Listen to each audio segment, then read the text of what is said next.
James Mirembe abigambira nyuma abazi bwa Lions Club of Bushenyi District babiri bamutwarira ubuyambe bw'ibyo kurya hatugambirire ngo ubwa nyuma yo kurwana n'umukazi akasharamo kumusigaho ubwo bwa hati narebererwa muramu omukazi kwiyandese yantamucha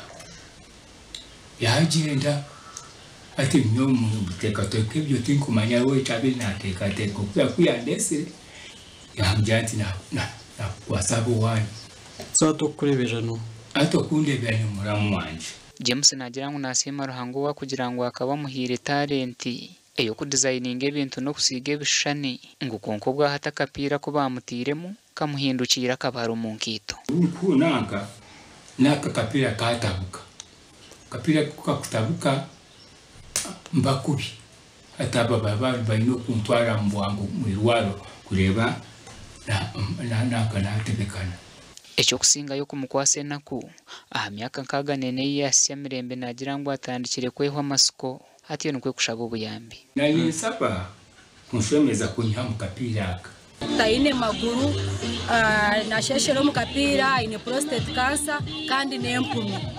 so arukubi itwe nkabarayanize kitukora to identifying ninga nturunda abantu barukubi omucanga kitu tubaherezo ubuyambi so ogo twashanga ine prostate ari kusheshero mu kapira nabarayanize tutekateka kumurondera abashaho abakubasa kumoperatinga ninga bakamushemeza nabwa nyuma ba Lions Club Bushenyi bagira mu katare kempo nakakabagarame akarukushangwa mu Bushenyi batyo bacebera abantu oburwire butaro bumwe Mumbiru kugenda n'indwara ejo indwara ya sukari ne leta okumamisho okunana okuru umuntu wena waba fatigue wabaramanye so ntugezaho kushomesa okuzahanta abantu barikuba beteranire ko kutweterana umwanya ogwerizoba